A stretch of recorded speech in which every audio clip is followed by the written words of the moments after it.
കഴിഞ്ഞ 6 കൊല്ലമായിട്ട് വധശിക്ഷയ്ക്ക് വേണ്ടി ജയിലിൽ കിടക്കുന്ന പ്രതി, വെറും പ്രതിയല്ല, റേപ്പ് ആൻഡ് മർഡർ കേസിൽ കിടക്കുന്ന ഒരു പ്രതി, തന്റെ എക്സിക്യൂഷന്റെ വെറും ഒരാഴ്ചയ്ക്ക് മുമ്പ് ഒരു മാഗസീനെ വിളിച്ച് തനിക്കൊരു ഇന്റർവ്യൂ വേണം എന്നാവശ്യപ്പെടുകയാണ്. തുടർന്ന് 3 ദിവസം ഒരു റിപ്പോർട്ടർക്ക് ഇങ്ങനെ ഇന്റർവ്യൂ കൊടുക്കുന്നു. അതിൽ ഈ ഒരു പ്രതി കുറെ കാര്യങ്ങൾ പങ്കുവയ്ക്കുന്നുണ്ട്.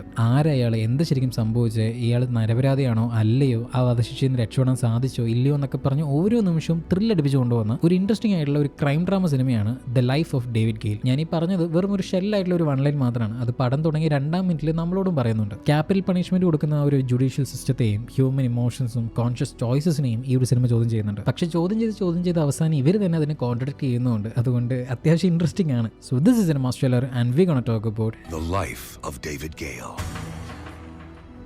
പടം തുടങ്ങുന്നത് തന്നെ ബ്രേക്ക് ഡൗൺ ആയ കാറിൽ നിന്നും ഇറങ്ങി ഓടുന്ന നമ്മുടെ നായകയെ കാണിച്ചുകൊണ്ടാണ്. അവളുടെ കയ്യിലായിട്ട് എന്തൊരു വീഡിയോ കാസറ്റ് പോലെ അവൾക്ക് അതും കൊണ്ട് എങ്ങോട്ടും അത്യാവശ്യമായിട്ട് ചെല്ലാനുണ്ട്. വണ്ടി കേടായപ്പോൾ വണ്ടി അവിടെ ഇട്ടിട്ട് അവൾ അവിടെ നിന്ന് ഓടി ചെല്ലുന്നു. അവിടെ കെട്ടിയതിൽ നേരെ ഒരാഴ്ചയ്ക്ക് മുമ്പാണ് കാണിക്കുന്നത്. ആരാണ് ഇവള്, എന്തിനേ കിടന്നോളുന്നത്, എന്താ ശരിക്കും സംഭവിച്ചതെന്ന് ഇനിയാണ് പറയുന്നത്. ന്യൂയോർക്കിൽ അത്യാവശ്യം വലിയൊരു ന്യൂസ് പേപ്പർ ഏജൻസി കാണിക്കുന്നുണ്ട്. അവിടുത്തെ ടിവിയിൽ ഒരു ഫ്ലാഷ് ന്യൂസ് ഓടുന്നു. നാടിനെ നടുക്കിയ റേപ്പിസ്റ്റ് ആൻഡ് മർഡർ ആയിട്ടുള്ള ഡേവിഡ് ഗെയിലിനെ വരുന്ന വെള്ളിയാഴ്ച തൂക്കിലേറ്റാൻ പോവാണ്. ഡേവിഡ് ഗെയിൽ ഓസ്റ്റിൻ യൂണിവേഴ്സിറ്റിയിലെ ഒരു ഫിലോസഫി പ്രൊഫസർ ആയിരുന്നു. ഇദ്ദേഹം പങ്കെടുത്തിട്ടുണ്ടായിരുന്ന ഒരു ആക്ടിവിസ്റ്റ് ഗ്രൂപ്പിലെ കൊളീഗിനെയാണ് ഇദ്ദേഹം റേപ്പ് ചെയ്ത് കൊന്നിട്ടുണ്ടായിരുന്നത്. ആ ആക്ടിവിസ്റ്റ് ഗ്രൂപ്പിന് ഒരു പ്രത്യേകത ഉണ്ടായിരുന്നു. അവർ എതിർത്തിട്ടുണ്ടായിരുന്നത് ഈ നാട്ടിലുള്ള ക്യാപിറ്റൽ പണിഷ്മെന്റിനെ തന്നെയായിരുന്നു, അതായത് തൂക്കുകയറ് തന്നെ. ആ ഗ്രൂപ്പിന്റെ പേര് ഡെത്ത് വാച്ച് എന്നും അതിലെ പ്രധാനപ്പെട്ട ആക്ടിവിസ്റ്റ് ആയിരുന്നു ഇവർ രണ്ടുപേരും. അങ്ങനെ ഈ ഒരു ന്യൂസ് എല്ലാം കാണിക്കുകയാണ്. ഇപ്പോഴത്തെ വിഷയം എന്താണെന്ന് വെച്ച് കഴിഞ്ഞാൽ, ഇങ്ങനെയുള്ള ഈ ഒരു ഡേവിഡ് ഗെയിൽ ഇത്രയും നാൾക്കിടയിൽ ഒരു വട്ടം പോലും മീഡിയയുടെ മുമ്പിൽ വന്നിട്ടില്ല. അദ്ദേഹത്തിന് സൈഡ് പറയാനോ ഇന്റർവ്യൂ കൊടുക്കാനോ ഒന്നിനും തയ്യാറായിട്ടില്ല. പക്ഷേ ഇപ്പോൾ തൂക്കിലേറ്റാൻ ദിവസങ്ങൾ മാത്രം ബാക്കി നിൽക്കെ അദ്ദേഹം ഇപ്പോൾ ഒരു ഇന്റർവ്യൂവിന് തയ്യാറാവുന്നു. വെറുതെ അല്ല, കണ്ടീഷൻസ് ഉണ്ട്. ഈ ന്യൂസ് പേപ്പർ ഏജൻസിയിൽ വർക്ക് ചെയ്യുന്ന ബിറ്റ്സി എന്ന് പറയുന്ന ഒരു റിപ്പോർട്ടർ മാത്രമേ വരാവുള്ളൂ. മാത്രമല്ല, ഈ താൻ കൊടുക്കുന്ന ഈ ഒരു ഇന്റർവ്യൂക്ക് പ്രതിഫലമായിട്ട്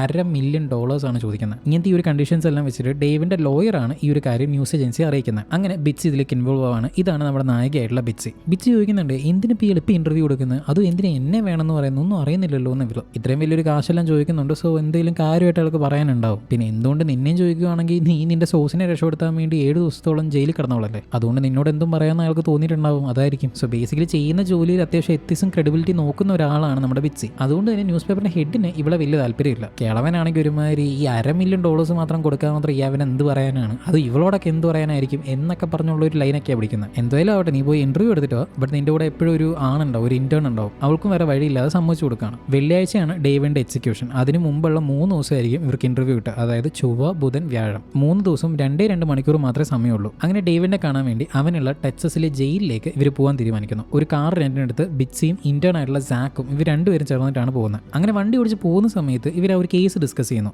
കോൺസ്റ്റൻസ്, അതായത് ഇവിടെ മരിച്ചിരിക്കുന്ന ആ ഒരു വിക്ടിമിന്റെ ബോഡി ഇട്ടിരിക്കുന്നത് അവളുടെ വീട്ടിലെ കിച്ചണിൽ നിന്നാണ്. അവളെ നഗ്നയായി കിടത്തി അവളുടെ കൈ രണ്ടും ബാക്കിൽ വിലങ്ങിട്ട് വെച്ച് ഒരു പ്ലാസ്റ്റിക് കവർ കൊണ്ടാണ് അവളെ കൊന്നിരിക്കുന്നത്. ക്രൈം സീനിൽ മുഴുവൻ ഡേവിഡിന്റെ ഫിംഗർ പ്രിന്റ് ഉണ്ട്. വിക്ടിമിന്റെ ദേഹത്തൊന്നും കിട്ടിയിട്ടുണ്ട്. മാത്രമല്ല ഡേവിഡിന്റെ സീമൻ ട്രേസസും ഉണ്ടായിരുന്നു. സോ റേപ്പിനുള്ള എല്ലാ സാധ്യതയും അവിടെ നടന്നിട്ടുണ്ട്. ഇതിൽ കൂടുതൽ തെളിവൊന്നും വേണ്ടി വരത്തില്ലല്ലോ, അവൻ മരിക്കേണ്ടവനാണെന്നുള്ള രീതിയിൽ ബിറ്റ്സി പറയുന്നു. അപ്പോൾ സാക്ക്, നമുക്ക് അങ്ങനെ അങ്ങ് പറയാൻ പറ്റത്തില്ല. കാരണം ഈ ഡേവിഡ് ചില്ലറക്കാരനല്ല, he's a freaking genius. And ഈ മർഡറും ഈ എവിഡൻസസ് ഒക്കെ വേ ടു ക്ലംസി. ഹാർവർഡിൽ പഠിച്ചിറങ്ങി ടോപ്പർ ആയ ശേഷം ഓസ്റ്റിൻ യൂണിവേഴ്സിറ്റിയിലെ ഫിലോസഫിക്കൽ പ്രൊഫസർ ആകുന്നു. ഇയാൾ 2 ബുക്ക് തന്നെ എഴുതി തീർത്തിട്ടുണ്ട്. So he's an intellectual staid. അങ്ങനെയുള്ള ഒരാൾ ഇതുപോലുള്ള സില്ലി മിസ്റ്റേക്ക് ഒക്കെ ഒരു ക്രൈം ചെയ്ത് കഴിഞ്ഞാൽ വരുത്തുമെന്ന് നിങ്ങൾക്ക് തോന്നുന്നുണ്ടോ? എന്റെ വരുത്തി കൂടെ ഇങ്ങനെ ഒരു മിസ്റ്റേക്ക് ആരും ചെയ്യില്ല എന്ന് ഇവിടെ എഴുതിയൊന്നും വെച്ചിട്ടില്ലല്ലോ. അങ്ങനെ ഒരു കേസിന്റെ പേരും പറഞ്ഞ് അങ്ങോട്ടും ഇങ്ങോട്ടും വാദിച്ച് വണ്ടി ഓടിച്ചുകൊണ്ട് കുറച്ച് കഴിഞ്ഞ് പോയപ്പോൾ വണ്ടി ഓവർ ഹീറ്റ് ആയിട്ട് നിന്ന് പോകുന്നു. റെന്റൽ വണ്ടി ആയതുകൊണ്ട് ഇങ്ങനെ കുറച്ച് പ്രശ്നങ്ങളൊക്കെ വരാറുണ്ട്. സാക്ക് ആണെങ്കിൽ അപ്പോൾ തന്നെ എനിക്ക് മുള്ളാൻ മുട്ടുന്നു എന്ന് പറഞ്ഞിട്ട് അവൻ മുള്ളാൻ വേണ്ടി പോയി. അപ്പം ഡ്രൈവറുടെ കുറച്ച് അപ്പുറത്തായിട്ട് ഒരു ട്രക്ക് പോലെ ഒരു വണ്ടി അവിടെ നിൽക്കുന്നുണ്ട്. അതിന്റെ ഉള്ളിൽ ഒരാൾ ഇരിക്കുന്നുണ്ട്, ഒരു കൗബോയ് തൊപ്പിയെല്ലാം ഇട്ടിട്ട് ഒരാൾ ഇങ്ങനെ ഇവരെ തന്നെ ഇങ്ങനെ വാച്ച് ചെയ്തുകൊണ്ടിരിക്കുക. ഇത് കണ്ട് ലൈറ്റായിട്ട് നമ്മുടെ ബിച്ച് പേടിക്കുന്നുണ്ട്. അപ്പം തന്നെ സാക്കിനെ വിളിക്കുന്നു. അവൻ വന്നപ്പോഴേക്കും അയാൾ ഇവരെ തന്നെ നോക്കിയിട്ട് വേഗം അവിടെ നിന്ന് വണ്ടി എടുത്തിട്ട് പോകുന്നു. അങ്ങനെ പിറ്റേ ദിവസം ആവുന്നു. ഇന്നാണ് ഇന്റർവ്യൂവിന്റെ ആദ്യത്തെ ദിവസം. രാവിലെ അവിടുത്തെ ചെറിയൊരു കഫേ കയറി ഇവർ ഫുഡ് കഴിക്കുന്നുണ്ട്. ആ സമയത്ത് അവൻ വായിച്ചുകൊണ്ടിരിക്കുന്ന ബുക്ക് ഡേവിഡ് എഴുതിയൊരു ബുക്കായിരുന്നു. അപ്പോഴും അവൻ പറയുന്നുണ്ട് this guy is A genius എന്ന്. ബിച്ച്, നമ്മുടെ ഈ ടൈം ഉണ്ട്, നമുക്ക് ഒന്ന് ക്രൈം സീനിൽ കൂടെ പോയിട്ട് അങ്ങോട്ട് പോയാലോ, അവനെ കാണാൻ പോയാലോ, അപ്പോൾ കുറച്ചുകൂടെ നമുക്കൊരു ഐഡിയ കിട്ടില്ലേ. മോനെ സാക്കെ, ഇതിൽ ഒന്നാമത്തെ വിഷയം നമ്മളില്ല, ഞാനാണ് റിപ്പോർട്ടർ, നീ എൻ്റെ ഇന്റേൺ. ഓക്കെ, മാത്രമല്ല ഇത് സ്റ്റോറി ആയിട്ടില്ല, it's just an interview. Okay, ഞാനൊന്ന് ആദ്യം അയാളോട് സംസാരിക്കട്ടെ, എന്നിട്ട് നമുക്ക് വേണോ വേണ്ടിയോ എന്ന് ആലോചിക്കാം. ശരി, ഓക്കെ എന്ന് പറഞ്ഞിട്ട് ഇവരും ജയിലിലോട്ട് ചെല്ലാണ്. ജയിലിലാണെങ്കിൽ ഭയങ്കര ടൈറ്റ് ആയിട്ടുള്ള സെക്യൂരിറ്റിയാണ്. അങ്ങനെ ഇവളും അതിൻ്റെ ഉള്ളിലോട്ട് പോവുകയാണ്. അവിടെയുള്ള കുറ്റവാളികളൊക്കെ ഇവിടെ ഒരുമാതിരി നോട്ടമൊക്കെയാണ് നോക്കുന്നത്. ശേഷം അവർ ഉള്ളിലോട്ട് ചെല്ലുന്ന സമയത്താണ് അവിടെ ഡേവിഡിന്റെ ലോയറും ഡേവിഡും ഇരിക്കുന്നത്. ദെൻ ഡേവിഡിന്റെ ലോയർ വന്ന് ഇവരെ മീറ്റ് ചെയ്യുന്നു. പുള്ളി ഒന്നുകൂടെ ഈ ഒരു ഇന്റർവ്യൂവിന്റെ റൂൾസ് ഓർമ്മിപ്പിക്കുന്നുണ്ട്. ബിച്ച് മാത്രമായിരിക്കണം ഇന്റർവ്യൂ എടുക്കുന്നുണ്ടാവുക. മാത്രമല്ല ഒരു തരത്തിലുള്ള റെക്കോർഡിംഗ് ഡിവൈസും ഉപയോഗിക്കാൻ പാടില്ല. 2 മണിക്കൂർ വെച്ച് 3 ദിവസത്തേക്കായിരിക്കും ഈ ഒരു ഇന്റർവ്യൂ പ്രോസസ്സ് ഉണ്ടാവുക. ബാക്കി നിങ്ങൾ നേരിട്ട് സംസാരിച്ചോളൂ എന്നും പറഞ്ഞ് ലോയർ അവിടുന്ന് ജാക്കിനെ കൂട്ടിയിട്ട് പോവുകയാണ്. കാരണം ജാക്ക് അവിടെ പാടില്ലല്ലോ. മോനെ നമുക്കൊരു ചായയൊക്കെ കുടിച്ച് ഒരു സിഗരറ്റൊക്കെ വലിച്ചിരിക്കുക എന്ന് പറഞ്ഞ് അവനെ കൂട്ടിയിട്ട് പോകുന്നു. ഇതാണ് നമ്മുടെ നായകനും പ്രതിയുമായിട്ടുള്ള ഡേവിഡ് ഗെയിൽ. കുറച്ചു മുമ്പ് ഇതേ ജയിലിൽ തന്നെ ഇവിടെ കണ്ടിരിക്കുന്ന ഒരു ക്രിമിനലുടെ രൂപഭാവമൊന്നും ആയിരുന്നില്ല ഈ മനുഷ്യന്. പേടിയോ പതട്ടോ ഒന്നും ഇല്ലാതെ കാം ആൻഡ് കമ്പോസ് ആയിരിക്കുന്ന ഒരു മനുഷ്യൻ. ഹിഗോത്തെ നമ്മൾ പറയില്ലേ ആ ഒരു ഡെഡ് ഫേസ്, അതാണ് അങ്ങനെയൊക്കെയുള്ളത്. എവിടെ നിന്ന് കിട്ടിയത് എനിക്ക് ഇത് കൂട്ടൊരു ലോയറെ എന്നാണ് അവൾ ആദ്യം ചോദിക്കുന്നത്. ഞാൻ പുറത്തുനിന്ന് ആരോടെങ്കിലും സംസാരിക്കുന്നത് ഇയാളോട് മാത്രമായിരിക്കും കുറേ കാലമായിട്ട്. He's a good friend of mine. ഇയാൾ മാത്രം എന്ന് പറയുമ്പോൾ തൻ്റെ എക്സ് വൈഫ് ഒന്നും കാണാൻ വരാറില്ലേ. അതിന് ഡേവിഡ് പറയുന്നു എൻ്റെ വൈഫും കുട്ടിയും നമ്മുടെ ഈ ഒരു ഇന്റർവ്യൂവിൻ്റെ ഇടയിൽ വരാൻ പാടില്ല, അവർ ഓഫ് ദ ടോപ്പിക് ആയിരിക്കണമെന്ന് അവൻ മുൻകൂട്ടി പറയുന്നുണ്ട്. അതിന് ബിറ്റ്സിയും ഓക്കെ, ഇനി വേറെ എന്തെങ്കിലും ഞാൻ ഓഫ് ദ ടോപ്പിക് ആയിട്ട് വെക്കേണ്ട ആവശ്യമുണ്ടോ? ഇല്ല, അത് മാത്രമേ ഉള്ളൂ. അപ്പോൾ പറയും മിസ്റ്റർ ഡേവിഡ്, ഞാൻ എന്താണ് ഇവിടെ ചെയ്തുകൊണ്ടിരിക്കുന്നത്? എന്തിനാണ് ഇത്രയും നാൾ മിണ്ടാണ്ടിരുന്നത് ഇപ്പോൾ ഒരു interview? And also Y me? എന്തുകൊണ്ട് ഞാൻ മാത്രം? ബിറ്റ്സി, എന്നും നമ്മൾ ആരാണ് നമുക്കറിയണമെങ്കിൽ ഒരു കണ്ണാടി വേണ്ടി വരും. എൻ്റെ ഇത്രയും കാലത്തെ എൻ്റെ ജീവിതം എനിക്കൊന്ന് ഓർത്തെടുക്കണം എന്നുണ്ട്. അതിനുവേണ്ടി മാത്രമാണ് ഈ ഒരു ഇന്റർവ്യൂ. പിന്നെ എന്തുകൊണ്ട് താനും ചോദിക്കുകയാണെങ്കിൽ വൈ നോട്ട്? താനിപ്പോൾ റീസെൻ്റ് ആയിട്ട് പോലും തൻ്റെ ഒരു സോഴ്സിനെ റിവീൽ ചെയ്യാൻ തയ്യാറാകാത്തതിനെ തുടർന്ന് ഇപ്പോൾ ജയിലെല്ലാം കിടന്നിട്ട് വന്നതല്ലേ. അത്രയും ക്രെഡിബിൾ ആയിട്ടുള്ള ഒരു റിപ്പോർട്ടർ ഉള്ളപ്പോൾ ഞാൻ എന്തിനു വേണ്ടെന്ന് പറയണം? എൻ്റെ രഹസ്യങ്ങൾ നിന്റെ പക്കൽ സേഫ് ആയിരിക്കുന്നു എനിക്ക് തോന്നുന്നു എന്നും പറഞ്ഞ് ഡേവിഡ് അവൻ്റെ കഥ പറഞ്ഞു തുടങ്ങുന്നു. ഓസ്റ്റിൻ യൂണിവേഴ്സിറ്റിയിലെ ദി ബെസ്റ്റ് ഫിലോസഫിക്കൽ ലെക്ചേഴ്സ് ഡേവിഡിൻ്റെ ആയിരുന്നു. അതുകൊണ്ട് തന്നെ എല്ലാ ലെക്ചേഴ്സിലും ഭയങ്കര പാക്ഡ് ഓഡിയൻസ് ഉണ്ടാവും. എടുക്കുന്ന എല്ലാ ക്ലാസ്സും ഭയങ്കര ഇന്റലക്ച്വലും ആണ്, അറ്റ് ദ സെയിം ടൈം ഭയങ്കര എന്റർടൈനിങ്ങും ആണ്. അതുകൊണ്ട് തന്നെ പിള്ളേർക്കെല്ലാം ഇങ്ങേരുടെ ക്ലാസ് ഭയങ്കര ഇഷ്ടമാണ്. Fantasies have to be unrealistic because the moment, the second that you get what you seek, you can't want it anymore. It's not the it that you want, it's the fantasy of it. അങ്ങനെ ഇതിൻ്റെ class നല്ല രീതിയിൽ പോയിക്കൊണ്ടിരിക്കുന്നതിൻ്റെ ഇടയിലോട്ട് class disturb ചെയ്ത് ഒരു പെൺകുട്ടി വൈകി കയറി വരുന്നുണ്ട്. ഇവളുടെ പേര് ബെർലിൻ. ആൾ അക്കാഡമിക്കലി വലിയ ബ്രില്യൻ്റ് ഒന്നും അല്ല, മാർക്കൊക്കെ നല്ല കുറവാണ്. അങ്ങനെ ക്ലാസ് എല്ലാം തീർന്ന സമയത്ത് ബെർലിൻ ഈ പറയുന്ന നമ്മുടെ ഡേവിൻ്റെ അടുത്ത് വന്നിട്ട് വൈകി വന്നതിന് ക്ഷമയൊക്കെ ചോദിക്കുന്നുണ്ട്. അതിനോടൊപ്പം വരുന്ന എക്സാമിന് ഇവൾക്ക് നല്ലൊരു ഗ്രേഡ് ഇട്ട് കൊടുക്കാവോ എന്നും ചോദിക്കുന്നു. അതിന് താൻ എന്ത് വേണമെങ്കിലും ചെയ്യാമെന്നും പറയുന്നുണ്ട്. ഡേവിഡിനെ അവളെ സെഡ്യൂസ് ചെയ്യാൻ വേണ്ടി നോക്കുന്നുണ്ട്. ഓ അതെയോ, നീ ഗ്രേഡ് കൂടുതൽ കിട്ടാൻ നീ എന്ത് വേണമെങ്കിലും ചെയ്യോ? അങ്ങനെയെങ്കിൽ നിനക്ക് ഗ്രേഡ് കൂടുതൽ കിട്ടാൻ നീ എനിക്ക് വേണ്ടി കുറച്ച് പഠിക്ക് എന്ന് അവളുടെ ചെവിയിൽ വന്ന് പറയുന്നു. സോ ബേസിക്കലി ബെർലിൻ കൊച്ചിന്റെ സെഡ്യൂസിങ് അങ്ങ് വർക്കായില്ല, അവൻ വേണ്ടെന്ന് വെച്ചു. അവനും പുറത്തോട്ട് വരുന്നു. അപ്പോഴാണ് കോൺസ്റ്റൻസ് ഇവൻ്റെ അടുത്ത് വന്ന് സംസാരിക്കുന്നത്. ഇതേ കോൺസ്റ്റന്റിനെ തന്നെ കൊന്നു എന്ന് പറഞ്ഞിട്ടാണ് ഇവനെ പിന്നീട് അറസ്റ്റ് ചെയ്യുന്നത്. അപ്പോൾ ഇവളും ഇവിടെ തന്നെ പഠിപ്പിക്കുന്ന ഒരു പ്രൊഫസറാണ്. ഇവർ രണ്ടുപേരും ഒരു ഡെത്ത് വാച്ച് എന്ന് പറയുന്ന ഒരു കമ്മ്യൂണിറ്റിയിലും വർക്ക് ചെയ്യുന്നുണ്ട്. അതിന്റെ ഭാഗമായിട്ട് ഇന്ന് ഗവർണറുമായിട്ട് ഒരു ഡിബേറ്റ് നടക്കുകയാണ്. ആ ഡിബേറ്റിന്റെ വിഷയങ്ങളാണ് ഇപ്പോൾ ഇവർ സംസാരിക്കുന്നത്. ഡേവിഡ്, ഞാൻ ഇപ്പോഴേ പറയാം, ഡിബേറ്റിൽ നീ ട്രിഗർ ആവരുത്. നിന്റെ ഈഗോ എല്ലാം മാറ്റി വെച്ച് നമ്മുടെ പ്ലാൻ എന്താണോ ആ രീതിയിൽ തന്നെ പോകണം. ഈ ഡിബേറ്റ് എന്തിന്റെ പേരിലാന്ന് വെച്ച് കഴിഞ്ഞാൽ ക്യാപിറ്റൽ പണിഷ്മെന്റ് എതിരെയാണ്. തൂക്കുകയറ് ഒരിക്കലും ഒരു നല്ലൊരു ശിക്ഷാമാർഗ്ഗം അല്ല എന്നാണ് ഇവർ വാദിക്കുന്നത്. ഡേവിഡും അതൊന്നും കാര്യം ഉണ്ടാവില്ല, ഞാൻ മാനേജ് ചെയ്തോളാന്ന് ഇവളോട്. എന്നിട്ടും വീട്ടിലോട്ട് വരുന്നുണ്ട്, മകനെ കാണുന്നു. ഡേവിഡിന്റെ മകനെന്ന് വെച്ചാൽ ഞാൻ ഭയങ്കര ഇഷ്ടമാണ്. ബട്ട് ഇവന്റെ ഫാമിലി ലൈഫ് അത്ര നല്ല രീതിയിലല്ല പൊക്കോണ്ടിരിക്കുന്നത്. ഡേവിഡും അവന്റെ വൈഫുമായിട്ട് നല്ലൊരു ടേംസിലല്ല. അവൾക്ക് ഇപ്പോൾ വേറൊരു അഫെയർ ഒക്കെ ആയിട്ട് അവൾ ആ രീതിയിൽ തന്നെ പൊക്കോണ്ടിരിക്കുന്നത്. അത് ഡേവിഡിനും അറിയാം. ഇവർ രണ്ടുപേരും ഇപ്പോൾ കടിച്ചു പിടിച്ചിരിക്കുന്നത് ഈ ഒരു മകനുള്ളതുകൊണ്ട് മാത്രമാണ്. ഇപ്പോൾ ഒരു ഡിവോഴ്സ് എന്ന് പറഞ്ഞ് പോയി കഴിഞ്ഞാൽ ഈ ഒരു മകന്റെ കസ്റ്റഡിന്റെ പേരിൽ കുറച്ച് കഷ്ടപ്പാട് വരും എന്നോർത്തിട്ട് രണ്ടുപേരും സഹിച്ചിരിക്കുക. ഇപ്പൊ കുറച്ച് നാൾ അച്ഛന്റെ കൂടെ ആണെങ്കിൽ കുറച്ച് നാൾ അമ്മയുടെ കൂടെ എന്ന് പറഞ്ഞൊരു അണ്ടർസ്റ്റാൻഡിങ്ങിലാണ് ഇപ്പൊ പൊക്കോണ്ടിരിക്കുന്നത്. ഇതിനോട് ഡേവിഡിന് ഒട്ടും താല്പര്യമില്ല. പക്ഷേ എങ്കിൽ പോലും എന്ത് ചെയ്യാൻ പറ്റും, വേറെ വഴിയില്ലാത്തതുകൊണ്ട് എല്ലാം ഇങ്ങനെ സഹിച്ച് ജീവിക്കുന്നു. അന്ന് രാത്രി യൂണിവേഴ്സിറ്റിയുടെ ഭാഗത്തു നിന്നും ഒരു പാർട്ടി ഉണ്ടായിരുന്നു. ആ പാർട്ടിയിലോട്ട് ഡേവിഡ് എല്ലോ. അവിടെ അവൻ പഠിപ്പിക്കുന്ന സ്റ്റുഡൻസും അവന്റെ കൂടെ വർക്ക് ചെയ്യുന്ന കൊളീഗ്സും അങ്ങനെ എല്ലാവരും ഉണ്ടായിരുന്നു. അങ്ങനെ അവരോടെല്ലാം സംസാരിച്ചുകൊണ്ടിരിക്കുന്നതിന്റെ ഇടയിലാണ് ഒരാൾ പറയുന്നത്, ഇന്ന് ഇവന്റെ ക്ലാസ്സിൽ വൈകി വന്ന ഒരു ബേർലിൻ എന്ന് പറഞ്ഞൊരു കുട്ടിയുണ്ടല്ലോ, അവളെ ഈ ഒരു യൂണിവേഴ്സിറ്റിയിൽ നിന്ന് പിരിച്ചു വിട്ടു എന്ന് പറഞ്ഞിട്ട്. അവർക്ക് വേണ്ടത്ര ഗ്രേഡ് ഇല്ലായിരുന്നു, അത് തന്നെയായിരുന്നു വിഷയം. ഇങ്ങനെ ഇവർ ഈ ഒരു കാര്യം സംസാരിക്കുന്ന സമയത്ത് കറക്റ്റായിട്ട് അവിടേക്ക് ബെർലിനും വരുന്നുണ്ട്. പാർട്ടി മുന്നോട്ട് പോകുന്നു. ഡേവിഡ് നല്ല രീതിയിൽ ഡ്രിങ്ക്സ് അടിക്കുന്നു. പൊതുവെ അവൻ ലിമിറ്റ് വിട്ട് പോകാത്തതാണ്. പക്ഷേ ഇപ്രാവശ്യം അവൻ്റെ വൈഫിൻ്റെ കാര്യവും ഫാമിലിയുടെ കാര്യമൊക്കെ ഇങ്ങനെ ആലോചിച്ച് അവൻ ഭയങ്കര ഫ്രസ്ട്രേറ്റഡ് ആവുന്നു. ഇത് നല്ല രീതിക്ക് ബെർലിൻ മുതലെടുക്കുന്നു. ഇവൻ വാഷ്റൂമിലോട്ട് പോയ സമയത്ത് അവൻ്റെ പിന്നാലെ ഇവളും കയറി. അവിടെ വെച്ച് വീണ്ടും ഡേവിഡിനെ സെഡ്യൂസ് ചെയ്യാൻ വേണ്ടി നോക്കുന്നുണ്ട്. ബട്ട് ഇപ്രാവശ്യം ഇവൾ ജയിച്ചു. അവിടെ കിട്ടിയതിൽ പിറ്റേ ദിവസമാണ് കാണിക്കുന്നത്. സോ ഇന്നാണ് ആ ഒരു ഡിബേറ്റിൻ്റെ ദിവസം. കോൺഷ്യസ് ഇവൻ്റെ അടുത്ത് വന്നിട്ട് ഡിബേറ്റിൻ്റെ വിഷയത്തിനെ പറ്റി സംസാരിക്കുമ്പോൾ ഇവൻ്റെ മൈൻഡ് മൊത്തം ഇന്നലെ രാത്രി നടന്ന കാര്യം ആലോചിച്ചിട്ടാണ്. കെട്ടെന്ന് ഇറങ്ങിയപ്പോഴാണ് ചെയ്ത് വെച്ചതിൻ്റെ സീരിയസ്നെസ് പുള്ളിക്ക് മനസ്സിലാവുന്നത്. അത് ആലോചിച്ച് ഇങ്ങനെ പേടിച്ചിരിക്കുന്ന സമയത്താണ് ഇവൾ ഈ ഒരു കാര്യമെല്ലാം സംസാരിച്ചുകൊണ്ടിരിക്കുന്നത്. കോൺഷ്യസ് ഇടയ്ക്കിടയ്ക്ക് ചോദിക്കുന്നുണ്ട്, നിനക്ക് എന്താ പറ്റി, എന്താ ഇങ്ങനെ ആലോചിച്ചുകൊണ്ടിരിക്കുന്നത്, പറയുന്നൊക്കെ പറഞ്ഞു. ഒരു പോയിന്റ് കഴിഞ്ഞപ്പോൾ അവനുമുള്ള സത്യം അവളോട് തുറന്നു പറഞ്ഞു. സീരിയസ്ലി ഡേവിഡ് ഇത്രയ്ക്ക് മണ്ടനാണ്, ഒരു കോണ്ടെങ്കിലും നിനക്ക് യൂസ് ചെയ്തോടെ എന്നൊക്കെ പറഞ്ഞ് അവളും കുറേ ചീത്ത. ശരി, എന്തെങ്കിലും ആവട്ടെ, നമുക്കിപ്പോൾ ഒരു ഡിബേറ്റ് ഉണ്ട്, അതിൻ്റെ കാര്യം കുളവാക്കരുതെന്ന് പറഞ്ഞിട്ട് ഇവർ രണ്ടുപേരും സ്റ്റുഡിയോയിലോട്ട് ചെല്ലുന്നു. അങ്ങനെ ഡിബേറ്റും സ്റ്റാർട്ട് ചെയ്യുന്നു. സ്റ്റാർട്ടിങ്ങിലൊക്കെ ഡേവിഡ് അത്യാവശ്യം കാം ആൻഡ് കമ്പോസ് ആയിട്ട് കാര്യങ്ങൾ സംസാരിച്ചെങ്കിലും അവൻ പറയുന്നതിൽ ഗവർണറിന് ഉത്തരം മുട്ടുന്നു എന്ന് കണ്ടു കഴിഞ്ഞപ്പോൾ അവൻ്റെ ആ ഒരു കാം ആൻഡ് കമ്പോസ് എല്ലാം പോകുന്നു.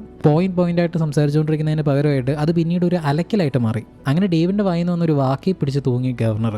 ഓക്കെ ഡേവിഡ്, നിങ്ങൾ പറയുന്ന പോലെയൊക്കെ ആണെങ്കിൽ നമ്മൾ ഈ തൂക്കിക്കൊന്നതിൽ എത്ര നിരപരാധികൾ ഉണ്ടെന്നാണ് നിങ്ങൾ പറയുന്നത്? നിങ്ങൾ അവരുടെ പേരുകൾ പറയുവാണെങ്കിൽ ഞാൻ ഇപ്പം തന്നെ നോട്ട് ചെയ്ത് വെക്കാം. അതാകുമ്പോൾ കൂടുതൽ ചർച്ചയുടെ ആവശ്യമൊന്നും ഇതിൽ വരത്തില്ല. പറയൂ ഡേവിഡ്, എത്ര നിരപരാധികളെയാണ് ഇവിടെ തൂക്കിലേറ്റിരിക്കുന്നത്? ഒരാൾ പോലും പറയാൻ പറ്റുന്നില്ലല്ലോ. അതാണ് ഇതിനുള്ള ഉത്തരം എന്നും പറഞ്ഞ് ഡേവിഡിന്റെ വാ തന്നെ അവനെ പൂട്ടാൻ വേണ്ടി ഉപയോഗിച്ചു. ഡിബേറ്റ് കഴിഞ്ഞ് പുറത്തു വന്നതും നമ്മുടെ ഡേവിഡിനെ ഭയങ്കരധികം കോൺഷ്യസ് ചെയ്ത് പറയുന്നുണ്ട്. നിന്റെ ഒറ്റൊരുത്തിന്റെ ഈവ് കാരണം ഇപ്പോൾ ഈ ഒരു കമ്മ്യൂണിറ്റിയാണ് ബാധിക്കപ്പെട്ടിരിക്കുന്നത്, ഇതിന് നിനക്ക് എന്താ പറയാനുള്ളത് എന്നൊക്കെ പറഞ്ഞ് അവനോട് ഒരുപാട് ചീത്ത പറയുന്നുണ്ട്. അപ്പോഴാണ് ഇവന്റെ അടുത്തേക്ക് 2 പോലീസുകാർ വരുന്നത്. സാർ എന്താണ് സാർ, ഗവർണറിനോടൊന്ന് ഡിബേറ്റ് ചെയ്യുന്ന ക്രൈമാണോ? അല്ല സാർ, പക്ഷേ റേപ്പ് ചെയ്യുന്നത് ക്രൈമാണ് സാർ എന്നും പറഞ്ഞ് ഇവനെ അറസ്റ്റ് ചെയ്യുന്നു. വിഷയം മനസ്സിലായില്ലേ? ബെർലിൻ തന്നെ.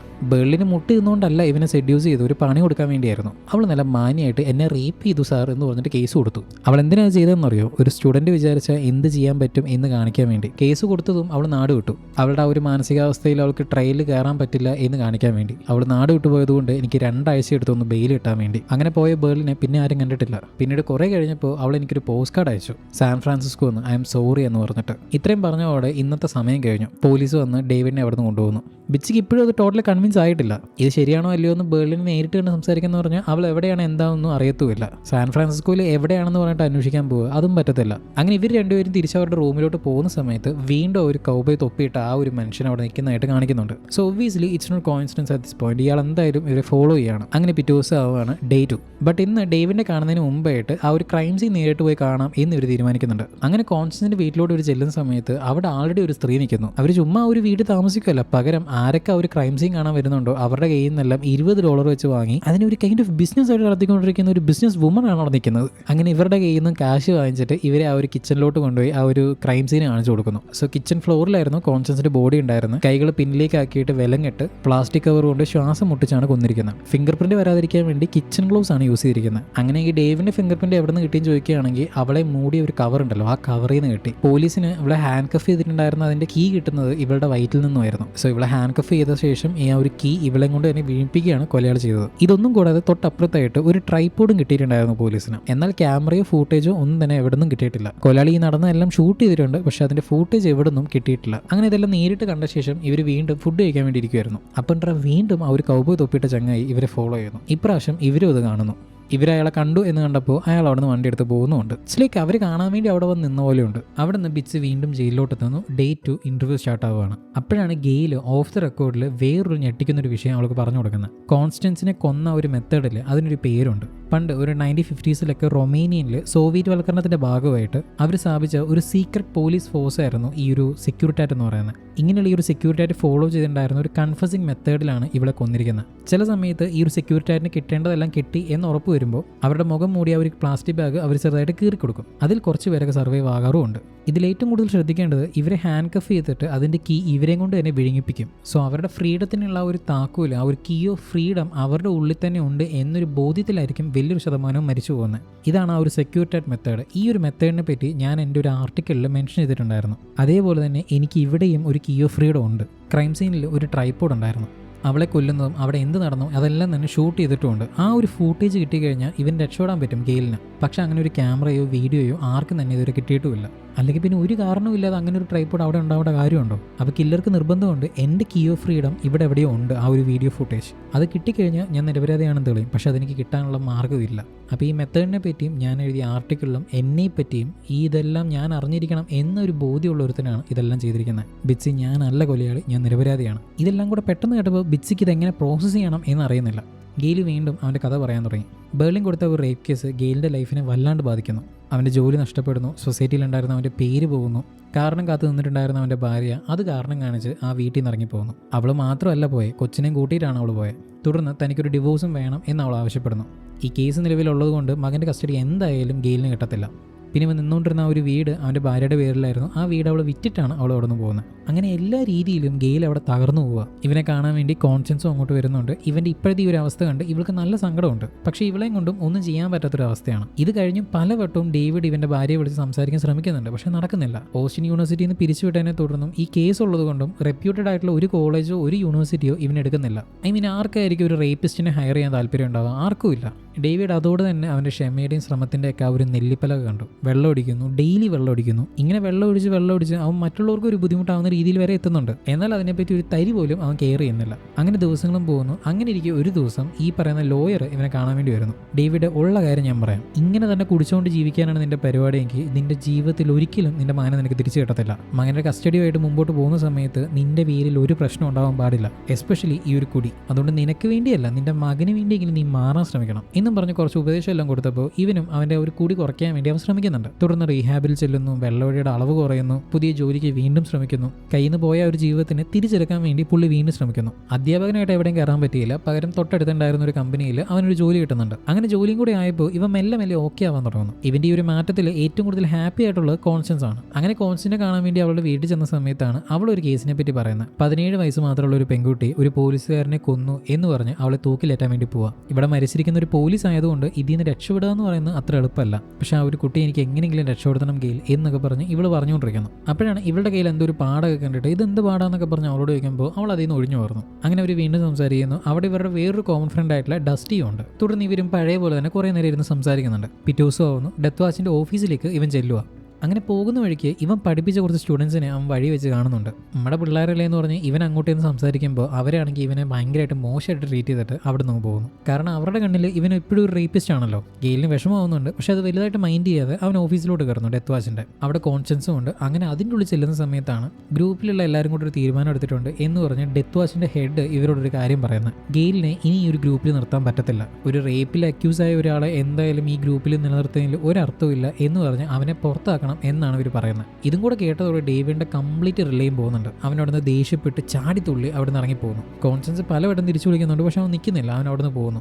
അവൻ അവിടുന്ന് പോയതും കോൺഷ്യൻസിന് എന്തോ അവൾക്ക് വയ്യാതായ പോലെ, വയറൊക്കെ വേദനിക്കുന്ന പോലെ. ബട്ട് എന്താന്ന് കാണിക്കുന്നില്ല. അവിടെ കട്ട് ചെയ്യുന്നു. അടുത്ത ഷോട്ടിൽ ഇവ വീണ്ടും ബാറിൽ കുടിക്കുന്ന രീതിയില്ല. കുടിച്ച് ബോധമില്ലാണ്ട് പുത്രസ്നേഹം വന്ന് പുത്രനോട് സംസാരിക്കണം എന്നും പറഞ്ഞ് ഭാര്യയെ വിളിക്കുന്നു. അവളാണെങ്കിൽ കൊടുക്കുന്നുമില്ല, മകനാണെങ്കിൽ സംസാരിക്കാനോട്ട് താല്പര്യവുമില്ല. വീണ്ടും ദേഷ്യം വരുമ്പോൾ പബ്ലിക് ഫോൺ ആണെന്ന് പോലും നോക്കാതെ അതും തല്ലിപ്പൊട്ടിച്ച് അവനോടൊന്ന് പോവുക. എന്നിട്ട് ഇതെല്ലാം ചെയ്ത് പിറ്റേ ദിവസം കറക്റ്റായിട്ട് കോൺഷ്യൻസിന്റെ വീട്ടിലോട്ട് അവൻ എത്തുന്നു. അവളുടെ അടുത്ത് വന്നിട്ട് എടി എനിക്കിപ്പോൾ എന്താ ചെയ്യേണ്ടതെന്ന് അറിയുന്നില്ല, എൻ്റെ കിളിയെല്ലാം പോയെന്നാണ് തോന്നുന്നത്. ഇവനിവിടെ ഇവന്റെ പ്രശ്നങ്ങൾ വിളമ്പിക്കൊണ്ടിരിക്കുമ്പോൾ കോൺഷ്യൻസ് ഇവന്റെ മുമ്പിൽ തന്നെ ബോധം കെട്ട് വീഴുന്നു. അപ്പോൾ തന്നെ ഗെയിൽ അവളെ കൂട്ടിയിട്ട് ഹോസ്പിറ്റലിലോട്ടും കൊണ്ടുപോകുന്നു. അങ്ങനെ അവിടെ ചെന്ന് അന്വേഷിക്കുന്ന സമയത്താണ് ഗെയിൽ ആ സത്യം പറയുന്നത്. എന്താണ്, കോൺഷ്യൻസിന് ക്യാൻസർ ആണ്. അവൾ ലിറ്ററലി മരിച്ചുകൊണ്ടിരിക്കുകയാണ്. അത് അവൾക്ക് മുമ്പേ അറിയുകയും ചെയ്യായിരുന്നു. അത് അറിയുന്നത് തന്നെയായിരുന്നു ഈ ഒരു മരണശിക്ഷയ്ക്ക് ഏറ്റവും കൂടുതൽ ഇവളെ എതിർക്കാനുള്ള പ്രധാന കാരണം. ഈ മരണം കാത്ത് ജീവിക്കുക എന്ന് പറയുന്നത് ഒട്ടും എളുപ്പമുള്ള പരിപാടിയല്ല. അതിന് ആർക്കാണെങ്കിലും it will take a huge toll on themself. അതിനെയായിരുന്നു കോൺഷ്യൻസ് എതിർക്കാൻ നോക്കിയിട്ടുണ്ടായിരുന്നു ത്രൂ ഈ ഡെത്ത് വാച്ച് എന്ന് പറയുന്ന ഈ ഒരു ഗ്രൂപ്പിലൂടെ. ഇതെല്ലാം കൂടെ കേട്ടപ്പോൾ ബിച്ചി ഭയങ്കര ഷോക്കായി പോകുന്നു. അന്നത്തെ സമയം കഴിഞ്ഞ് ഇന്റർവ്യൂ തീർത്ത് ഇവള് വെളിയിലോട്ട് വരികയാണ്. അപ്പോഴാണ് പുറത്തുള്ള സാക്ക് അവൻ കുറച്ച് കളക്ട് ചെയ്ത ഇൻഫർമേഷൻ എല്ലാം ഇവൾക്ക് പറഞ്ഞു കൊടുക്കുന്നത്. ബേർലിനെ പറ്റി ഒന്നും കിട്ടിയില്ല, പക്ഷേ ഇവന്റെ കേസ് ഇത്രയും വഷളാവാനുള്ള കാരണം ഇവന്റെ ലോയർ തന്നെയായിരുന്നു. ഓസ്റ്റിനിലെ പ്രോസിക്യൂട്ടർ പറഞ്ഞ പ്രകാരമാണെങ്കിൽ ഈ ഒരു സാഹചര്യത്തുകൾ വെച്ചിട്ട് ഇവന് പുറത്തു വരാനുള്ള സാധ്യത ഉണ്ടായിരുന്നു. പക്ഷേ ഗെയിലിന്റെ ഒരു മൊണ്ണ ലോയർ ആയതുകൊണ്ട് മാത്രമാണ് ഇത് ഇങ്ങനെ വരെ എത്തിയത്. ഗെയിലിന് വേറെ വഴിയില്ലാതെ അവനും അവിടെ സ്റ്റക്കായി പോകുമായിരുന്നു. അങ്ങനെ ഇതെല്ലാം കഴിഞ്ഞ് ഇവർ അന്ന് രാത്രി അവരുടെ റൂമിലോട്ട് ചെന്ന് നോക്കുന്ന സമയത്ത് അവരുടെ റൂം തുറന്നു നടക്കുന്നു. ആരായിരിക്കും എന്നൊരു കൺഫ്യൂഷനിൽ തന്നെ മെല്ലെ ഉള്ളിലോട്ട് കയറി നോക്കി ലൈറ്റ് ഇട്ടപ്പോൾ അവിടെ ഒരു വീഡിയോ കാസറ്റ് തൂങ്ങി കിടക്കുന്നു. ഒട്ടും വൈകിയില്ല, അപ്പം തന്നെ അത് അവർ പ്ലേ ചെയ്ത് എന്താ നോക്കുന്നുണ്ട്. ഇവർ ഊഹിച്ച പോലെ തന്നെ അത് ആ കോൺഷ്യൻസിന്റെ മർഡർ തന്നെയായിരുന്നു. കോൺഷ്യൻസിനെ നഗ്നയായി കിടത്തി അവളുടെ കൈകളെല്ലാം കെട്ടിയിട്ട് അവളുടെ മുഖത്ത് പ്ലാസ്റ്റിക് കവർ കൊണ്ട് മൂടി അവളിങ്ങനെ ആ ഒരു പെടയുന്നത് അതിൽ ആ വീഡിയോയിലുണ്ട്. പക്ഷെ കില്ലറുടെ ശബ്ദവും മുഖവും ഒന്നും തന്നെ അതിനകത്ത് പെട്ടിട്ടില്ല. ക്യാമറയുടെ ഇപ്പുറത്തായിരുന്നു കില്ലർ ഉണ്ടായിരുന്നത്. ശ്വാസം കിട്ടാതെ വരുമ്പോൾ അവളുടെ അവസാനത്തെ കുറച്ച് പെടച്ചില് അത് കണ്ടിരിക്കാൻ ഇച്ചിരി പാടായിരുന്നു. ഇവർ രണ്ടുപേരെയും അത് വല്ലാണ്ട് ബാധിക്കുന്നുണ്ട്. അവന്റെ കഥയും ഇതും കൂടെ കണ്ടപ്പോൾ അവൾ മാനസികമായിട്ട് ബിച്ച് തകർന്നു പോകുന്നു. അവിടെ അവളെ സമാനപ്പെടുത്താൻ സാക്കാണ് വരുന്നത്. അങ്ങനെ പിറ്റേ ദിവസം ആവുന്നു ഇന്റർവ്യൂവിന്റെ 3rd ഡേ. രാവിലെ ഫുഡ് കഴിക്കുന്നുണ്ട്. ആ സമയത്ത് ഇവർ ഡിസ്കസ് ചെയ്യുന്ന ആ ഒരു വീഡിയോ ഫുട്ടേജിന്റെ കാര്യമായിരുന്നു. ശരി, ഡേവിഡ് പറയുന്നതെല്ലാം സത്യം തന്നെ വെക്കുക. റൈറ്റ് വിങ്ങിലുള്ള ഏതെങ്കിലും ഒരുത്തൻ തന്നെ ആയിരിക്കും ഇവനെ പണിയാൻ വേണ്ടി ഇത് ചെയ്തിട്ടുണ്ടാവുക. ബട്ട് എന്തിന് അങ്ങനെ ഒരു ഫുട്ടേജ് നമുക്ക് അയച്ചു തരണം?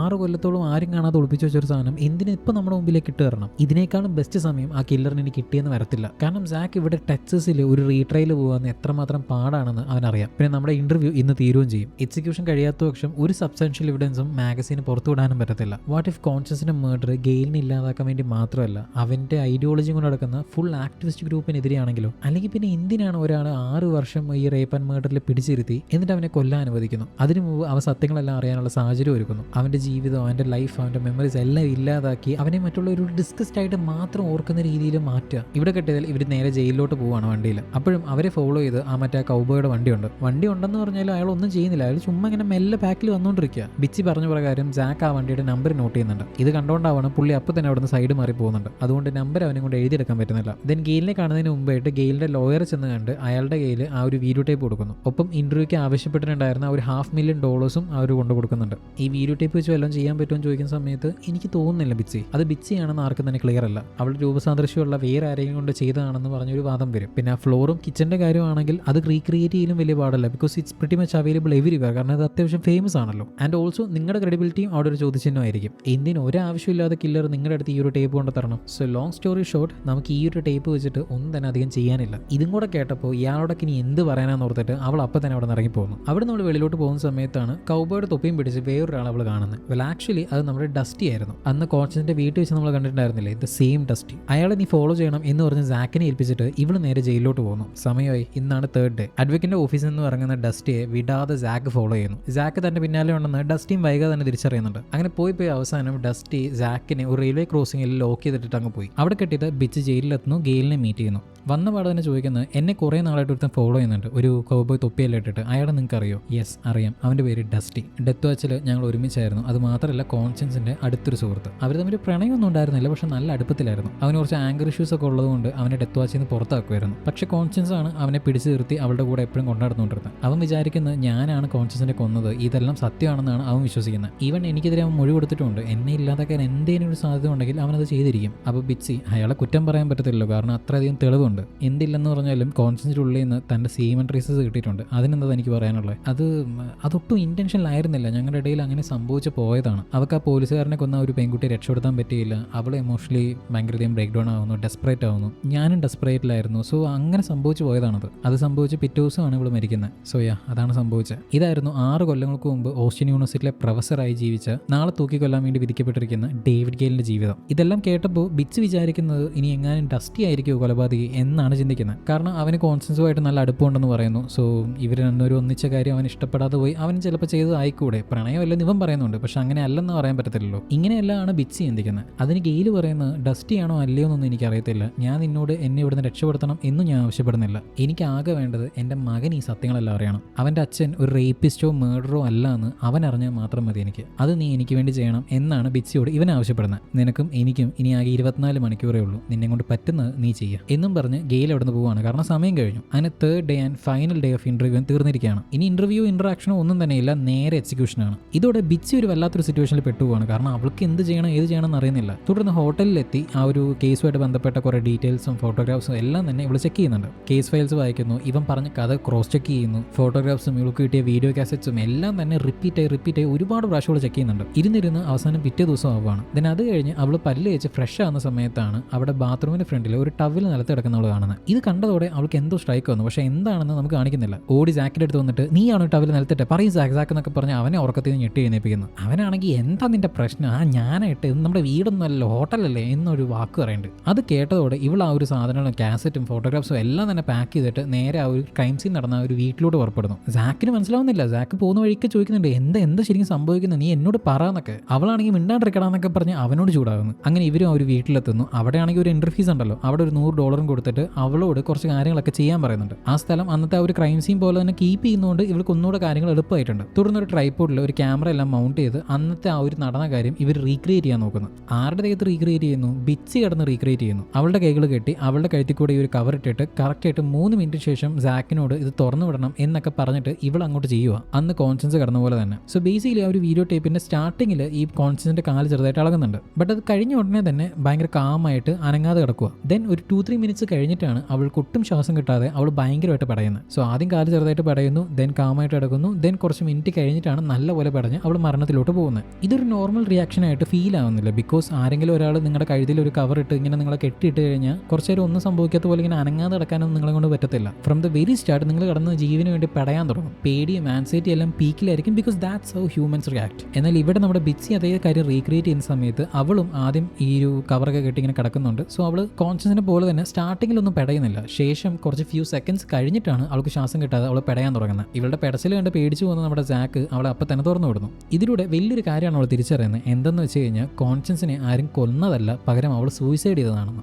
കാരണം ഞാൻ മുമ്പ് പറഞ്ഞ പോലെ തന്നെ ആരെങ്കിലും നമ്മളെ കൊല്ലാൻ നോക്കുന്ന സമയത്ത് നമ്മുടെ റിയാക്ഷൻ ഇങ്ങനെ ആയിരിക്കില്ല സംഭവിക്കുക. നമ്മളായിട്ട് സ്വയം ഈ ഒരു കാര്യം ചെയ്യുന്ന സമയത്താണ് നമുക്ക് ഈ ഒരു കാംനെസ്സും കുറച്ച് കഴിഞ്ഞ് ഒട്ടും ശ്വാസം കിട്ടാത്തപ്പോൾ നമ്മൾ റിയാക്ട് ചെയ്യുക. പിന്നെ അത് മാത്രമല്ല ഫിംഗർ പ്രിന്റ് എവിടെയും വരാൻ പാടില്ല എന്ന് പറഞ്ഞ് യൂസ് ചെയ്ത ചെയ്ത ആ ഒരു ഗ്ലൗസ് അതൊരു കിച്ചൺ ഗ്ലൗസ് ആയിരുന്നല്ലോ. അത് എങ്ങനെയാണോ ഒരാൾ വീട്ടിൽ വെക്കുന്നത് അതേപോലെ തന്നെ കറക്റ്റായിട്ട് ഉപയോഗിച്ച ശേഷം അവിടെ ആ ഒരു സ്ലാബിൽ വെക്കേണ്ട ഒരാവശ്യം ഒരു കില്ലറിനില്ല. ഐ മീൻ കൊല്ലാൻ വന്ന കില്ലർ വീട്ടിലെ എറ്റിക്കറ്റ് ഒക്കെ നോക്കുക എന്നൊക്കെ പറഞ്ഞാൽ ഇറ്റ്സ് റിയലി അബ്സേർഡ് റൈറ്റ്. കൊല്ലാൻ വന്നവനാണെങ്കിൽ അവനത് ഉപയോഗിച്ച ശേഷം അവിടെ വലിച്ചെറിഞ്ഞിട്ട് പോയിട്ടുണ്ടാവും. ജസ്റ്റ് ലൈക്ക് സാക്ക് ആ ഒരു ഹോട്ടൽ മുറിയിൽ ടവലിട്ട പോലെ. അല്ലെങ്കിൽ പിന്നെ വന്ന കില്ലറിന് ഓസീരി ഉണ്ടാവണം. അങ്ങനെ അവിടെ ചിന്തിച്ചില്ല. എനിവേസ് അപ്പോൾ സാക്ക് ചോദിക്കുന്നുണ്ട് എന്തിനാണ് ഇത്രമാത്രം കഷ്ടപ്പെട്ട് സൂസൈഡ് ചെയ്യുന്നത്, എന്തിനാ ഇതിനെ ഒരു കൊലപാതകം പോലെ ആക്കി ഗെയിലിനെ ഫ്രെയിം ചെയ്യുന്നത്. സാക്ക് കോൺസെൻട്രേറ്റ് ലൈഫിൽ ഏറ്റവും വലിയ ആവശ്യം എന്ന് പറയുന്നത് ക്യാപിറ്റൽ പണിഷ്മെന്റ് ആയിട്ടുള്ള ഈ ഒരു എക്സിക്യൂഷനെ അബോളിഷ് ചെയ്യുക എന്നതായിരുന്നു. അവൾ ആൾറെഡി മരിച്ചുകൊണ്ടിരിക്കുന്ന ഒരു ക്യാൻസർ പേഷ്യന്റ് ആണ്. എന്തുകൊണ്ട് അവളുടെ ആശയത്തിന് വേണ്ടി അവൾക്ക് മരിച്ചുകൂടാ? ഈ സിസ്റ്റം റോങ് ആണെന്ന് അവളുടെ മരണത്തിലൂടെ അവൾക്ക് തെളിയിക്കാൻ പറ്റുമല്ലോ. ഇതിലെന്തായാലും അവൾക്ക് പുറത്തുനിന്നൊരു സഹായം കിട്ടിയിട്ടുണ്ട്. ഇല്ലാത്ത പക്ഷം നമ്മുടെ കയ്യിൽ ഈ ഒരു കാസറ്റ് ഒന്നും പെടത്തില്ല. സോ ഗെയിലിനെ ഇതിലൂടെ ഫ്രെയിം ചെയ്യുന്നതിലൂടെ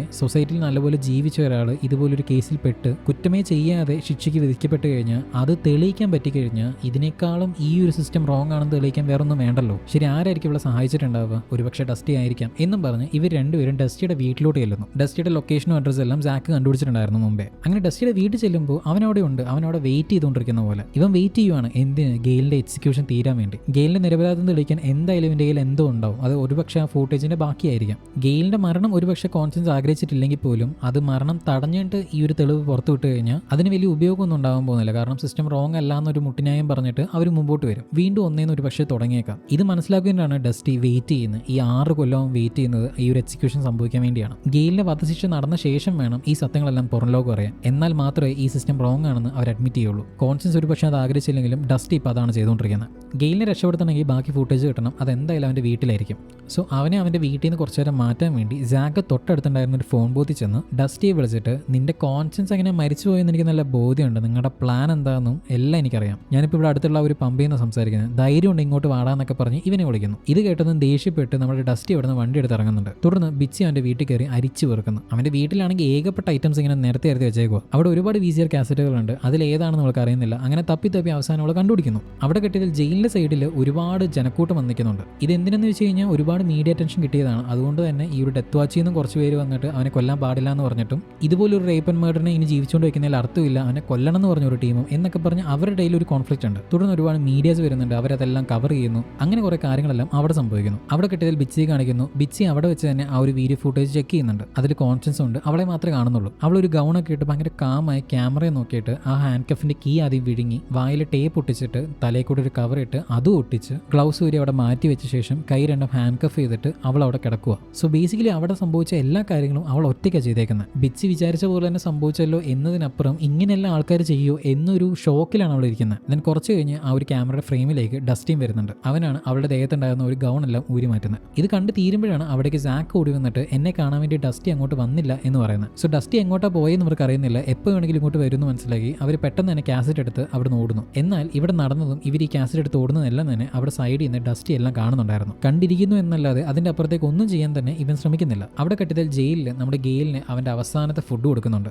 ഇത് കഴിച്ച് തീർക്കുന്നതോടെ ഗെയിലിന്റെ എക്സിക്യൂഷൻ അവിടെ സംഭവിക്കും. ജയിലിന്റെ പുറത്താണെങ്കിലോ വൻ ബഹളം. ഞാൻ പറഞ്ഞല്ലോ 2 കൂട്ടം ഉണ്ടെന്ന്. ഇതേ സമയം ഇപ്പുറത്ത് ഇവർ രണ്ടുപേരും അവർ കാസറ്റ് എടുത്തിട്ട് വേഗം വണ്ടി ഓടിച്ച് വരുന്നുണ്ട്. സാക്ക് വിളിക്കുക, എല്ലാവരെയും വിളിക്കുക, ഒരാളെയും വിടരുത്. ഗവർണറെയും മേയറെയും പ്രോസിക്യൂട്ടറും സുപ്രീം കോടതിയിലെ ഡെക്കിനെ ആരെയും വിടണ്ട, എല്ലാവരും വിളിക്കുക. ഈ എക്സിക്യൂഷൻ കുറച്ച് നേരത്തേക്കൊന്ന് മാറ്റി വെച്ചാൽ മതി, ഒരു എവിഡൻസ് സബ്മിറ്റ് ചെയ്യാനുള്ള ഒരു ഗ്യാപ്പ് മാത്രം മതി എന്നൊക്കെ പറഞ്ഞ് എല്ലാവരും വിളിക്കുക. ശരി, എന്നെ ഇവിടെ ഇറക്കി വിടും, ഞാനത് നോക്കാമെന്ന് പറഞ്ഞിട്ട് സാക്ക് അവിടെ നിന്ന് ഇറങ്ങി ഓടുന്നു. ഇവൾ ആ ഒരു കാസറ്റുമായിട്ട് നേരെ ജയിലിലോട്ട് വെച്ച് പിടിക്കുന്നു. അങ്ങനെ ഇവളും പരമാവധി സ്പീഡിൽ ഇങ്ങനെ കത്തിച്ചു പോകുന്ന സമയത്താണ് വണ്ടി കത്തിപ്പോകുന്നത്. അന്നത്തെ പോലെ തന്നെ വണ്ടി ഓവർഹീറ്റ് ആയിട്ട് നിന്നു പോകുന്നു. ഇതാണ് നമ്മൾ പടത്തിന്റെ സ്റ്റാർട്ടിങ്ങിൽ കണ്ട ആ ഒരു സീൻ. വണ്ടി അവിടെ ഉപേക്ഷിച്ചിട്ട് ഇവൾ ആ ഒരു കാസറ്റ് കൊണ്ട് ഓടുക. ഇപ്പുറത്തെ ജയിലിൽ എക്സിക്യൂഷന് സമയമാവുന്നു. ഗെയിലും കുളിച്ച് റെഡിയാവുന്നുണ്ട്, ഡ്രസ്സ് മാറ്റുന്നു, അതിന്റെ പ്രൊസീജിയർ എല്ലാം നടന്നുകൊണ്ടിരിക്കുന്നു. ഇനി ആകെ ഒരു 12 മിനിറ്റ് കണ്ടേ ബാക്കിയുള്ളൂ. പിന്നെ എക്സിക്യൂഷൻസിന്റെ കാര്യം അറിയാലോ, അത് എപ്പോഴും ഓൺ ടൈമിലായിരിക്കും. ഇവിടെ ബെച്ചി ഓടുന്നു എന്നല്ലാതെ അവളെ കയറ്റാൻ ഒരു വണ്ടി പോലും വരുന്നില്ല. അങ്ങനെ ഫൈനലി ഇവൾ ഓടി ജയിലിന്റെ അവിടേക്ക് എത്തുന്ന സമയത്ത് ഗെയിലിനെ തൂക്കിലേറ്റി കഴിഞ്ഞു. റേപ്പിസ്റ്റും മർഡറും ആയിട്ടുള്ള ഡേവിഡ് ഗെയിലിനെ ഇന്ന് 6:15 തൂക്കിലേറ്റി എന്ന് ഇവർ അനൗൺസ് ചെയ്യലും ഇവൾ ഓടി വരലും ഏതാണ്ട് ഒരുമിച്ചായിരുന്നു. തന്നെ കൊണ്ട് നിരപരാധിയായ ഒരാളുടെ ജീവൻ രക്ഷപ്പെടുത്താൻ പറ്റിയില്ലോ എന്നോർത്തിട്ട് അവൾ അവിടെ ഇരുന്ന് കരയുന്നു. ഡേവിഡിനെ കൊല്ലണം എന്ന് പറഞ്ഞുകൊണ്ടിരുന്ന ഒരു ആഘോഷമാക്കുമ്പോൾ അപ്പുറത്ത് സൈലൻസ് ആയിരുന്നു. ഇത് രണ്ടിന്റെ ഇടയിലായിരുന്നു ബിച്ചി ഉണ്ടായിരുന്നത്. ദെൻ ഒട്ടും വൈകിച്ചില്ല, പിറ്റേ ദിവസം തന്നെ ബിച്ചി ഈ ഒരു ന്യൂസ് ബ്രേക്ക് ചെയ്യുന്നു. ഇത് പുറത്തു വന്നതോടെ പബ്ലിക്കിന്റെ സൈഡിൽ നിന്നും മീഡിയയുടെ സൈഡിൽ നിന്നും അതേപോലെ തന്നെ ഇതുപോലുള്ള ആക്ടിവിസ്റ്റ് ഗ്രൂപ്പിന്റെ സൈഡിൽ നിന്നല്ല ഒരുപാട് പ്രഷർ ഗവൺമെന്റിന്റെ മേലെ വരുന്നു. ഗവൺമെന്റ് സൈഡിൽ നിന്നാണെങ്കിൽ എന്ത് പറയണം എന്നറിയുന്നില്ല. കാരണം ഇത്രയും നാളും അവർ പൊക്കി ആഘോഷിച്ചുകൊണ്ടിരുന്ന അവരുടെ ആ ഒരു ക്യാപിറ്റൽ പണിഷ്മെന്റ് അത് റോങ് ആണ്, ആ സിസ്റ്റം റോങ് ആണെന്ന് അവർക്ക് അഡ്മിറ്റ് ചെയ്യാൻ പറ്റുന്നില്ല. അത് അവർ അഡ്മിറ്റ് ചെയ്ത് കഴിഞ്ഞാൽ ഇതിനു മുമ്പ് അവർ തൂക്കിലേറ്റ് എല്ലാവരുടെ ജീവിതവും ഒരു ചോദ്യചിഹ്നമായിട്ട് അവരുടെ മുമ്പിലോട്ട് വരും. അതുകൊണ്ട് തന്നെ ഗവൺമെന്റ് ഇത് ബ്ലണ്ടായിട്ട് സമ്മതിച്ചു കൊടുക്കുന്നില്ല. പകരം ഈ കേസിൽ ഇൻവോൾവ് ഇൻവോൾവ് ആയ എല്ലാവരും ഞങ്ങൾ അന്വേഷിക്കും. എസ്പെഷ്യലി ഡസ്റ്റി എന്ന് പറയുന്ന വ്യക്തിയെ നമ്മുടെ സിസ്റ്റത്തിലെ ലൂപ്പ് ഹോൾ ഇവർ എക്സ്പ്ലോയിറ്റ് ചെയ്തതാണ്, അങ്ങനെ സംഭവിച്ചതാണ് ഇതെല്ലാം എന്നൊക്കെ പറഞ്ഞിട്ട് ഇതിനെ ഡൈവേർട്ട് ചെയ്യാൻ ശ്രമിക്കുന്നു. ബട്ട് ഒരു പരിധിക്കപ്പുറം അവരെ കൊണ്ട് അതൊന്നും ചെയ്യാൻ പറ്റത്തില്ല. പബ്ലിക്കിന്റെ സൈഡിൽ നിന്ന് നല്ലപോലെ പ്രഷർ വരും. ഈ പബ്ലിക്കിന്റെ സൈഡിൽ നിന്ന് വരുന്ന പ്രഷർ എത്രമാത്രം പ്രായോഗികമാണെന്നുള്ള കാര്യം ഇപ്പോൾ റീസെന്റ് ആയിട്ട് ട്രംപിന്റെ H-1B വിസ തന്നെ ഏറ്റവും വലിയ ഉദാഹരണമാണ്. ആദ്യം ഇത് അനൗൺസ് ചെയ്യുമ്പോൾ എക്സ്പ്ലിസിറ്റ് ആയിട്ട് പറഞ്ഞ പല കണ്ടീഷൻസും പിന്നീട് പബ്ലിക് ബാക്ക്ലാഷ് സംഭവിച്ചപ്പോൾ അവരായിട്ട് തന്നെ അത് മാറ്റുന്നു. ഇപ്പം എന്താണെന്ന് വെച്ച് കഴിഞ്ഞാൽ ഓരോ മണിക്കൂറിലും ഓരോരോ ന്യായീകരണങ്ങളാണ് വൈറ്റ് ഹൗസിന്റെ സൈഡിൽ നിന്ന് വന്നുകൊണ്ടിരിക്കുന്നത്. So the moral of the story is എന്ന് പബ്ലിക് സിസ്റ്റത്തിനെ ചോദ്യം ചെയ്യാൻ തുടങ്ങുന്നു അന്ന് തൊട്ട് ഒരുപക്ഷെ മൊത്തം മാറിയില്ലെങ്കിൽ പോലും അയഞ്ഞു തുടങ്ങും. അതാണ് ഇവിടെയും സംഭവിക്കുന്നത്. അതായത് അവർ എക്സിക്യൂഷൻ മൊത്തം ഇല്ലാണ്ടാക്കുന്നില്ല, പകരം അതിലേക്കുള്ള ആ ഒരു ക്രൈറ്റീരിയസും പ്രൊസീജിയേഴ്സും റീവർക്ക് ചെയ്യുന്നുണ്ട്. പോലീസ് ഡസ്റ്റിയെ തേടുന്നുണ്ടെങ്കിലും അവൻ അപ്പോഴേക്ക് തന്നെ നാട് വിട്ടിട്ടുണ്ടായിരുന്നു. വക്കീലിന്റെ കയ്യിൽ നിന്ന് കേസിൽ നിന്ന് കിട്ടിയ ഒരു ക്യാഷ് വാങ്ങിച്ച് ഇവരെല്ലാം ഒരേ സെറ്റപ്പിലായിരുന്നു. വക്കീലിനും കാര്യങ്ങളൊക്കെ അറിയായിരുന്നു. തുടർന്ന് ഡസ്റ്റിയും നാട് വിടുന്നു. ഇവൻ നേരെ ചെല്ലുന്ന പാരീസിലേക്കാണ്. പാരീസിലെത്തിയ ഡസ്റ്റി നേരെ ഗെയിലിന്റെ വൈഫിനെ കാണാനാണ് പോകുന്നത്. അവളുടെ വീടിന്റെ ഫ്രണ്ടിൽ ഈ ഒരു ക്യാഷ് വെച്ചിട്ട് അവൻ അവിടെ നിന്ന് പോകുന്നു. അവൾ ആ ഒരു പെട്ടി തുറന്ന് നോക്കുന്ന സമയത്ത് അതിൽ ഒരുപാട് ക്യാഷും അതിന്റെ ഒപ്പം തന്നെ ഒരു പോസ്റ്റ് കാർഡും ഉണ്ടായിരുന്നു. അന്ന് ബെർലിൻ ഒരു സാൻ ഫ്രാൻസിസ്കോ എന്നൊരു കാർഡ് അയച്ചു എന്ന് പറഞ്ഞിട്ടുണ്ടായിരുന്നല്ലോ, ഒരു പോസ്റ്റ് കാർഡ്. അതാണ് ആ ഒരു ക്യാഷിന്റെ കൂടെ വെച്ചിരിക്കുന്നത്. ഇത് കാണുമ്പോഴാണ് ഗെയിൽ ഒരു തെറ്റും ചെയ്തിട്ടില്ല എന്നൊരു കാര്യം ഇവൾ തിരിച്ചറിയുന്നത്. But I don't think she CARES, because അവൾ ആൾറെഡി വേറെ മൂവ് ഓൺ ആയി കഴിഞ്ഞു, വേറൊരു ഹസ്ബൻഡൊക്കെ ആയിട്ട്. അവൾ കാരണം കാത്ത് നിൽക്കുമായിരുന്നു. കിട്ടിയപ്പോൾ അവളത് മുതലാക്കി, അത്രേ ഉള്ളൂ. ഇപ്പം പോലും മകന് വേണ്ടിയാണ് ഈ ക്യാഷ് കൊടുത്തേക്കുന്നത്. അത് അവന് കിട്ടുമെന്ന് തന്നെ സംശയമാണ്. പറയാൻ പറ്റത്തില്ല, കുറ്റബോധം കൊണ്ട് സംഭവിച്ചാലും സംഭവിക്കാം. കിട്ടിയ ക്യാഷിന്റെ വലിയൊരു ശതമാനം ഡസ്റ്റി ഇവളെ ഏൽപ്പിച്ചിട്ടാണ് പോകുന്നത്. എന്തൊക്കെയെന്ന് പറഞ്ഞാലും ഗെയിലിന്റെ ജീവിതം വെച്ചിട്ടാണല്ലോ ഇവർ കളിച്ചത്. അതുകൊണ്ട് അവിടെ കിട്ടിയ അടുത്ത ഷോട്ട് എന്ന് പറയുന്നത് മാഗസീൻ ഓഫീസാണ് കാണിക്കുന്നത്. അവിടെ ബിച്ചിയുടെ പേരിൽ ഒരു കൊറിയർ വരുന്നു. അവളത് തുറന്നു നോക്കുന്ന സമയത്ത് അതിനകത്തൊരു കാസറ്റ് ഉണ്ട്. ഇതെന്ത് കാസറ്റാണെന്ന് അറിയാൻ വേണ്ടി അവൾ ഓടി ചെന്നിട്ട് അത് പ്ലേ ചെയ്ത് നോക്കുന്നു. ഒരു അടച്ചിട്ട മുറിയിൽ അവൾ ഒറ്റയ്ക്കിരുന്നത് കാണുന്നത്. അതിലും കോൺഷ്യൻസിന്റെ ഒരു മരണമാണ്. എന്നാൽ ഇതൊരു ഫുൾ ഫുട്ടേജ് ആണ്. അവിടെ ഡസ്റ്റി വന്ന ഒരു ഗൗൺ റിമൂവ് ചെയ്ത് പോയ ശേഷം വേറൊരാളും കൂടെ ആ ഒരു ഫ്രെയിമിലേക്ക് വരുന്നുണ്ട്. അത് വേറെ ആരുമല്ല, നമ്മുടെ ഗെയിലായിരുന്നു. ഇത് കണ്ടപ്പോൾ ബിച്ച് ഇങ്ങനെ ഞെട്ടിപ്പോകുന്നു. കാരണം അവൾ ഒട്ടും പ്രതീക്ഷിക്കുന്നില്ല ഗെയിലിനെ ആ ഒരു സിറ്റുവേഷനിൽ. സോ അവൾ ഇത്രയും നാൾ മനസ്സിലേക്ക് കാര്യം എല്ലാം തന്നെ വെള്ളത്തിൽ വരച്ച് വര പോലെ അവിടെ നിന്ന് പോകുന്നു. ഡസ്റ്റിയാണ് ഗെയിലിന്റെ ജീവിതം വെച്ച് ഈ ഒരു കളിയെല്ലാം കളിച്ച് എന്ന് ആലോചിക്കുമ്പോൾ അല്ല, ഗെയിൽ തന്നെയാണ്. ആൾറെഡി തകർന്ന ജീവിതങ്ങളായിരുന്നു കോൺഷ്യൻസിന്റെയും ഗെയിലിന്റെയും. കോൺഷ്യൻസ് ഒരു തീർച്ചയായിട്ടുള്ള ഒരു മരണത്തിലേക്കാണെങ്കിൽ ഗെയില് ഒരു ജീവനില്ലാത്തൊരു ജീവിതത്തിലേക്കാണ്. സോ കോൺഷ്യൻസിന് വേണ്ടി ഇവരുടെ എല്ലാം ആശയത്തിന് വേണ്ടി മരിക്കാം എന്ന് ഇവർ തീരുമാനിക്കുന്നു. മരിച്ചു കിടക്കുന്ന കോൺഷ്യൻസിന്റെ ഫേസിൽ ഇവൻ വന്ന് തൊടുന്നുണ്ട്. സോ ഗ്ലൗസ് ഉണ്ടായിട്ട് പോലും ഡേവിന്റെ ഫിംഗർ പ്രിന്റ്സ് എല്ലാം അവിടെ എങ്ങനെ വന്നു എന്ന് ഇതിൽ നിന്നും വ്യക്തമാണ്. അതിനുശേഷം ക്യാമറ നോക്കി നടന്നു വരുന്ന ഗെയിലിനെ കാണിച്ചിട്ടാണ് ഈ ഒരു പടം അവസാനിക്കുന്നത്. സോ എങ്ങനെയുണ്ട് പടം? നിങ്ങൾ തുടക്കത്തിൽ കണ്ട രീതിയിലാണോ ഈ ഒരു പടം അവസാനിച്ചത്? നിങ്ങളുടെ അഭിപ്രായം തീർച്ചയായിട്ടും താഴെ കമന്റ് ചെയ്യണം. കാരണം എനിക്ക് അറിഞ്ഞാൽ കൊള്ളാമെന്നുണ്ട്. പിന്നെ എന്നോട് ചോദിക്കുകയാണെങ്കിൽ ഞാൻ പറയും അധികം ഈ സിനിമയെ പറ്റി ചിന്തിക്കാൻ നിൽക്കരുത്. കാരണം നിങ്ങൾ എത്രത്തോളം ഈ സിനിമയെ പറ്റി ചിന്തിക്കുന്നു അത്രത്തോളം ഇറ്റ് ഡസൻ മേക്ക് ഇൻ എ സെൻസ്. എസ്പെഷ്യലി ആ അവസാനത്തെ ഒരു twist which literally contradicts the whole point of this movie എന്ന് എനിക്ക് പേഴ്സണലി ഫീൽ ആവുന്നുണ്ട്. എത്ര പേർക്ക് തോന്നിയെന്ന് എനിക്കറിയത്തില്ല. ബട്ട് അവസാനം വരെ കണ്ടിരിക്കുന്ന പ്രേക്ഷകനെ പിടിച്ചിരുത്താൻ ഈ പടത്തിന് സാധിക്കുന്നുണ്ട്.